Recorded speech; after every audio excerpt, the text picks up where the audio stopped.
Ahoy and welcome. Thank you for stopping by. I actually just wanted to take a moment to thank everyone for the support over the years. I really appreciate it. I realize this channel has grown to over 30,000 subscribers, and that's a pretty big deal, I guess. Numbers, woohoo! But yeah, whether you're a fan from Newgrounds back in the mid to late 2000s, or a newer fan, or whatever it may be, I really appreciate it. I love reading everyone's comments. I love the support. I love everyone's reaction videos, everything like that. It means a whole lot to me, and it really helps keep me going, you know? Without that support, I would have never finished Dusk of the Madness Overtime, which I am super duper proud of and super happy to finally have out there. But yeah, so again, thank you so much. I really appreciate it. You guys are awesome. I'm trying to kind of get more in the rhythm of being more active online. I'll put some links down in the description down there, or you can follow me on social media or whatever. But yeah, so while I'm on camera and nervous and having to do like 45 takes per sentence, I'd like to take a moment to do a bit of a frequently asked questions panel. You guys sent in some pretty cool questions, so I guess I'd like to get into those here. I took the liberty of getting them printed out on fancy paper, and I've sorted it into this magical hat here. So I'm just going to shuffle these up a little bit. Oh yeah. So, alright, let's see what we got here. This first question, what are your different sources of inspiration for your series and artwork? At a very early age, I got into listening to the band Gorillaz, which opened me up to horror films. Their song M1A1 sampled a clip from the 1985 Day of the Dead film. That and the original Dawn of the Dead are two top contenders for my favorite zombie films ever. So I came across Newgrounds in about 2002, 2003. Joe Zombie especially kind of stood out to me because it was an otherwise simplistic animation style with stick figures, but he was still able to tell a very powerful and epic story. And of course later on in the series he did get kind of technical and complex and cinematic with some of the 3D shots. So with Madness Combat, I had seen a few episodes here and there, but I didn't really get hooked into the series until about Madness 5, Madness 6 or so, which was also around the time when I had first started animating.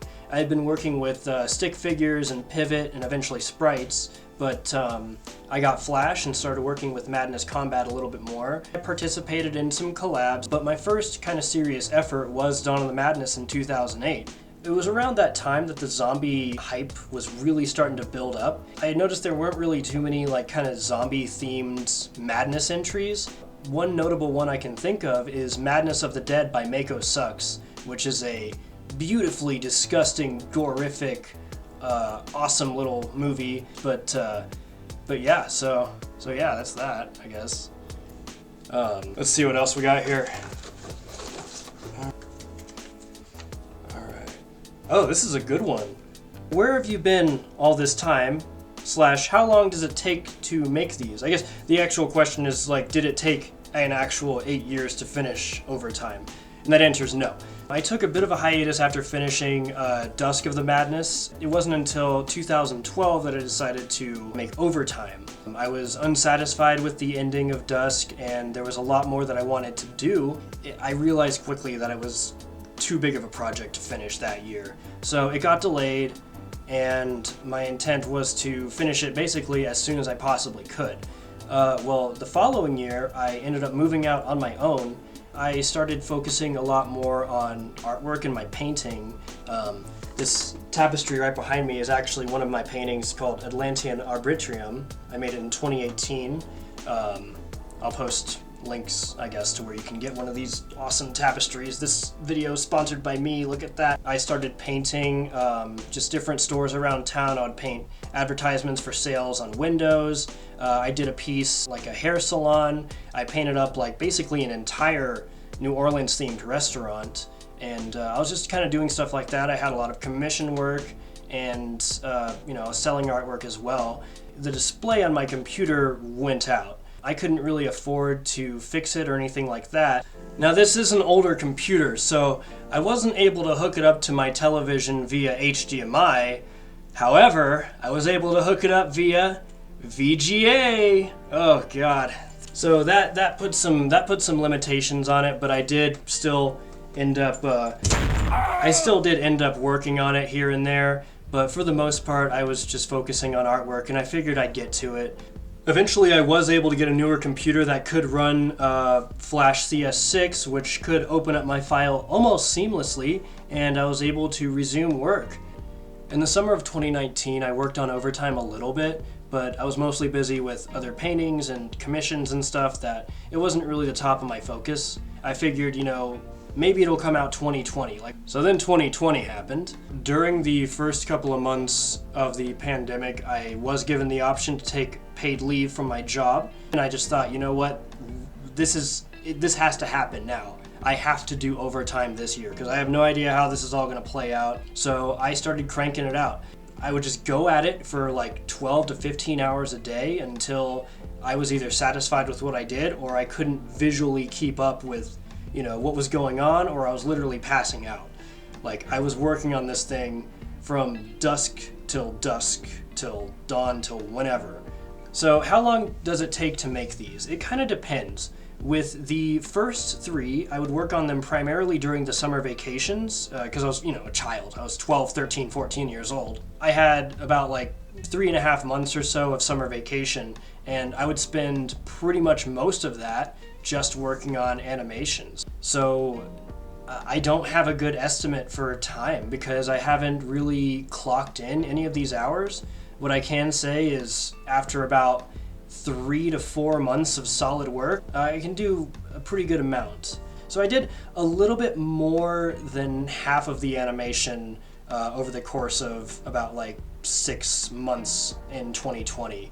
But yeah, so sorry for that kind of inconclusive answer. It takes a while, but who knows?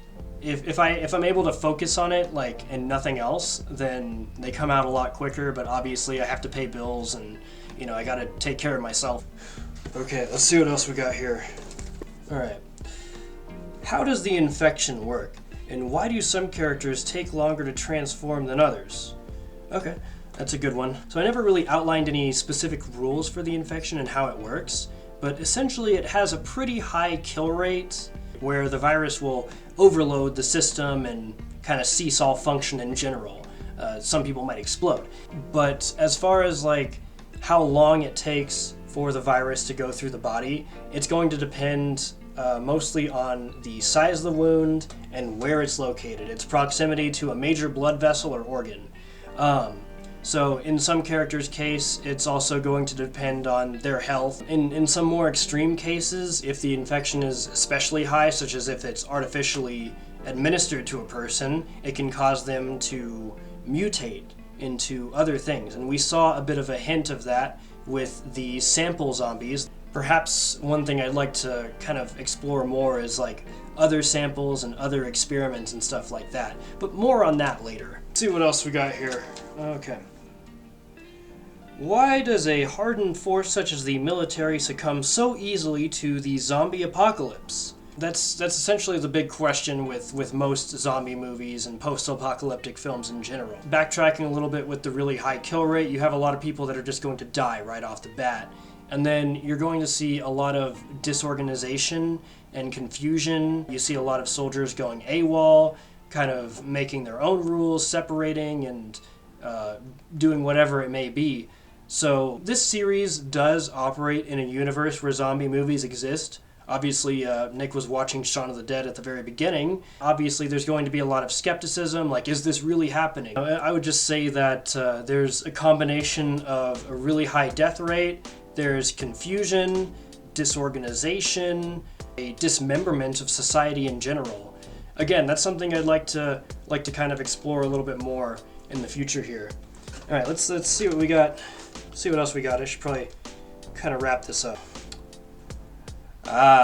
This is the one everyone's been waiting for. Will there be more episodes? And the answer to that question is... The answer to that question is yes. Yes, there will be. Yes, yes, yes. What? When? I don't know. So when I was working on Overtime, I couldn't stop thinking about just prequels. How did we get here? How did the bikers end up where they are? What happened on the island, before Nick and his crew got there? What happened in the labs with Connor and all that stuff? I wasn't really thinking of what would happen after Overtime. I started to get some ideas and I started to write out a script for something. So with that being said, I guess take this moment to formally announce Night of the Living Madness. That's right, I have to call it that. I mean, as far as when and how that ties into, the potential prequel ideas and the other things that I haven't talked about, such as the potential spin-off series. But that all might have to come a little bit later on. And eventually I do want to start making actual horror films, so I might end up taking some of those ideas that way. I would like to kind of expand my own horizons and maybe experiment with some different animation styles. And again, I do really want to shoot some live action, low budget zombie movies in the future. So we'll see. But again, as far as when, I can't really say for certain, and I don't want to make any promises quite yet. I haven't officially started on anything. I have a bunch of scripts written out, and I'm kind of in the pre-developmental stages of that. Right now, I'm actually focusing on some of my artwork. I've got to finish up a few commissions, and I've got some other stuff on my plate and kind of things I need to finish up. But yeah, I mean, that's pretty much it for now. Like I said, there's going to be some links down below in the description, so be sure to follow me on whatever or not. It's fine. I'll try to be more active with any announcements and stuff like that. And I do plan on posting more videos here on my YouTube channel. And again, I could not have done any of this without your support. So thank you so much for watching, enjoying, commenting, reacting, everything. Stay tuned and have a great night or day or have a good one. Bye. See ya.